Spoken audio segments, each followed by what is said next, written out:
वंदनीय अर्चनीय प्रातः स्मरणीय श्रीमद् परमहंस परम श्रद्धे ब्रह्मलीन श्री स्वामी रत्नानंद जी महाराज के युगल पावन चरणों में प्रणाम करते हैं, उनको वंदन करते हैं, स्मरण करते हैं। उनकी 8वीं पुण्यतिथि उपलक्ष्य में आप सभी धर्मांगों की सुकृति जन माता भाई बहन भक्त पधारे हैं। बहुत ही आपके अंदर गुरु भक्ति है, भगवान की कृपा है, आस्था है, श्रद्धा है, विश्वास समर्पण है, तो आप लोग पधारे हैं। बहुत बहुत आपके लिए साधुवाद धन्यवाद है। सज्जनों, आप लोग सब जानते ही हैं, कोई नदी में जाता है, स्नान करने जाता है, कोई नल पर जाता है, प्यास बुझाने जाता है। संतों के पास में भी जो संत श्रद्धालु जाते हैं, उनका एक ही प्रयोजन होना चाहिए।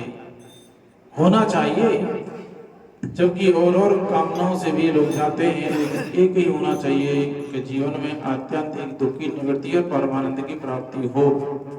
और यह बात जो है प्रिय सज्जनों, किसी ग्रंथ में पढ़ने की सुनने की जरूरत नहीं है, लेकिन संत और गुरु तो उस बात के लिए हमें स्मरण कराते हैं।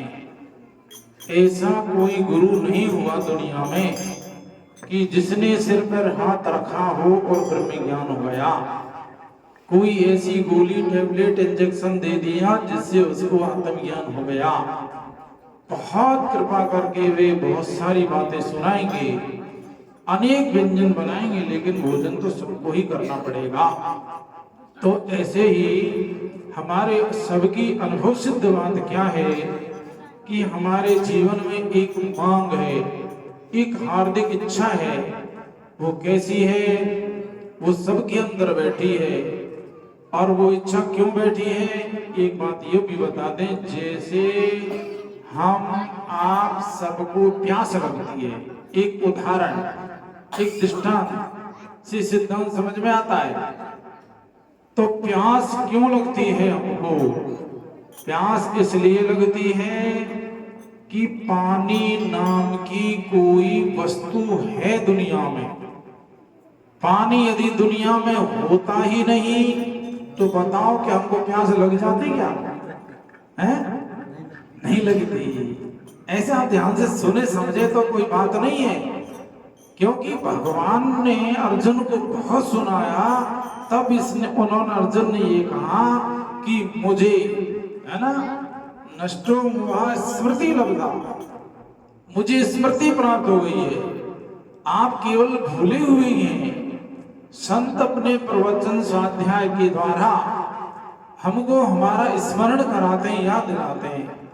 तो प्यास जो लगती है तो हमको पानी की याद दिलाती है।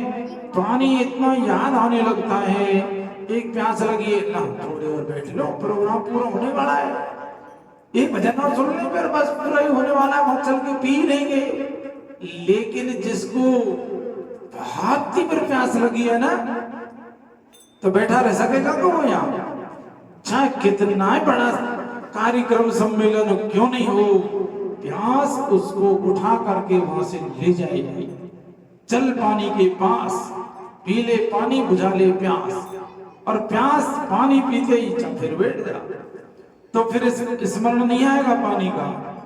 तो कहने का अभिप्राय, दृष्टांत की प्यास लगती है तो पानी नाम की कोई वस्तु है दुनिया में, ना होता तो प्यास नहीं लगती। ऐसे ही हम सब की इच्छा है कि जीवन में ऐसा सुख मिले, ऐसा आनंद मिले, इतना आनंद मिले, इतना सुख मिले, परमानंद मिले कि वो सुख हमसे कभी दूर जाए नहीं।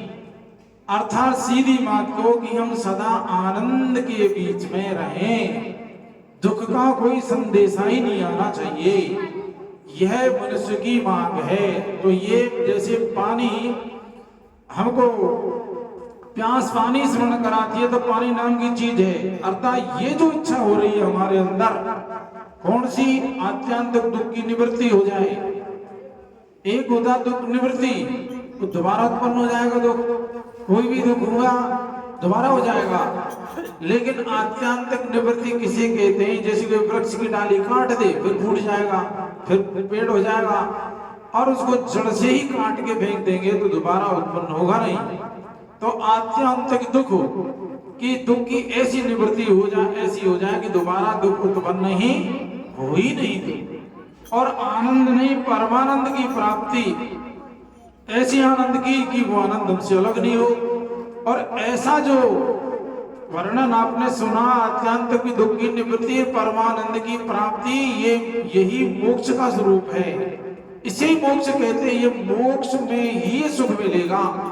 अन्यत्र चाहे कितने लोग लोकांतरण में चला जाए ये जीव, ये तपस्या से चला जाएगा, ये जप से जाएगा, साधना से चला जाएगा, तपस्या से चला जाएगा, स्वर्ग चला जाएगा, ब्रह्मलोक चला जाएगा, लेकिन वह जब तक वह इस बात को नहीं समझ पाएगा ना कि मैं कौन हूं, मेरा अपना स्वरूप क्या है, उसको अब बताओ कितना नजदीक सज्जनों, इससे कोई नजदीक भी नहीं है ना, फिर भी उससे ये बहुत वंचित क्यों रहता है?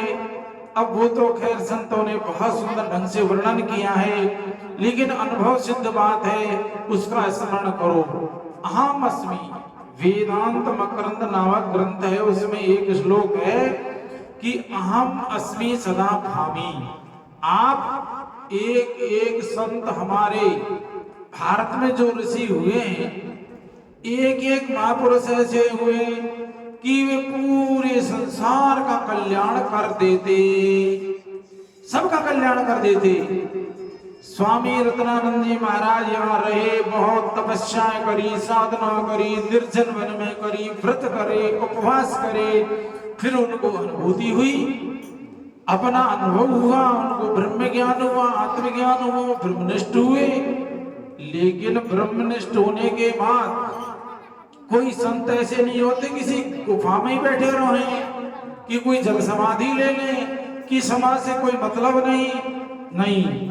नारद देखियो विकल जयंता, दया लागे कोमल चित्त। संतों का चित्त जो कोमल होता है तो वे सोचे कि जो आनंद, जो परमानंद हमें मिला है, ये और साधक जिज्ञासु को भी मिलना चाहिए। तो फिर उसके बाद में स्वामी जी समाज में उतरे, अर्थात हमारे आप सबके बीच में उतरे, और उन्होंने अपने जीवन में जो तपस्या, जो साधना जो करी, वह भी हमारी नजर में आई। पर समय समय पर प्रसंग पर बातें स्वामी जी कहते थे। और देखो महापुरुषों की कहा है ना सज्जनों,